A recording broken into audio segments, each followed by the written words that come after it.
Hello friends, I'm Dietitian Forum Savla and today is our last episode on sweeteners. And today we are going to talk about stevia. Now we have seen our sugars, okay, various kind of sugars, refined sugar, brown sugar, molasses, how it is extracted. Then we've seen jaggery, we've seen honey. And now we're going to talk about stevia, which is very popular because it is low in fact zero in calories, let's say that way. So what exactly is stevia? Okay, stevia is basically a plant, okay. It is a shrub, okay, and it has leaves. These leaves have steviol. It's like an oil-based stuff, which is steviol, which is responsible for the sweetness. It is almost 50 to 100 times more sweeter than refined sugar. Now this is steviol glycoside, which gives the sweetness. Now stevia, if you see, is available in lot of forms. It is available in the powder form. It is available in the drop form, and it is available in the form of leaf. Okay, so this is the dry leaf that we get, dry stevia leaves. Now this powder is highly processed. Okay, so they actually use a lot of processing method. As we get this sugar, we use a lot of refining processes. Similarly, this plant undergoes a lot of refining processes to give stevia powder, which is white in color, and it is available in sachets. The drops is basically the extract. So what they do is they take the leaves and they kind of do the distillation process and collect the drops, and these drops are then sold in the market.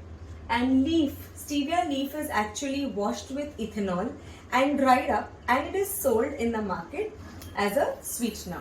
So all these three forms of sweeteners, they say is the natural form, but my take is that if there is a lot of processing happening to get the powder, definitely it's not the natural source. Now there are some people, I know a lot of my patients, what they do is they plant, okay, even I had a plant of stevia, but unfortunately when I was traveling, I couldn't water it regularly and it died off. So what I used to do is, and even the patients, what they do is, they take these leaves, okay, wash it nicely, and then you boil it in water. This extract, the water that is remaining, this extract is very sweet, and you can use it for a nimbu sharbat or any of your juices, to sweeten it, or maybe in the soups if you want, or in the gravies or curries if you want to sweeten it. This water can be used. Okay. Now there's another story or other scientific papers that's built up around stevia is that stevia is banned by the FDA, Food Drug Association is banned by that. Why? Because it says that stevia does have some cancerous compounds in it. Now this is not proven, so people who are using stevia leaf directly may use it, but again, as I say, everything has proportion. You cannot just overboard the use of anything. Second drawback of using stevia leaf is that stevia leaf is little bitter. So if you see the water, when you actually boil it in water, it's like over sweet, which gives a little bitter kind of taste, and that's exactly why the processing is done, so that they can get rid of the bitterness. Okay, now coming to the calorie part of it, because we've seen the calories for all of the sweeteners. So the Weight Watchers and other people are definitely interested in calories. Now this is 0 calories. Okay, and even the powder, when it is processed, they say it has very negligible amount of calories. Hence, it is a good option for diabetics, it is a good option for Weight Watchers, because the calorie value is almost negligible. But still, when it comes to kidney patients, there is still a question mark whether they can use it or no.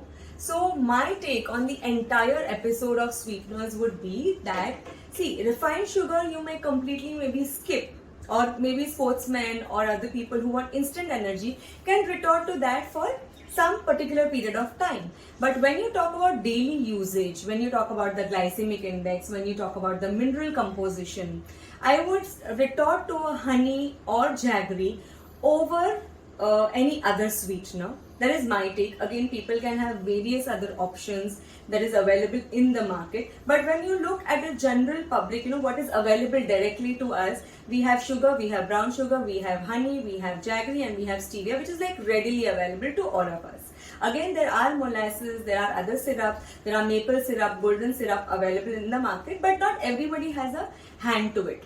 Okay, so out of these common ones, if I had to really vouch to something or stick to something for daily use, I would stick to honey and jaggery. But again, proportion, again your medical conditions are all very important, and hence consulting a dietitian is very important as to how much you must be taking all of this with respect to your medical condition.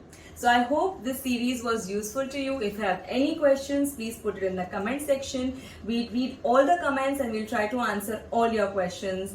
Thank you so much and see you. Bye bye.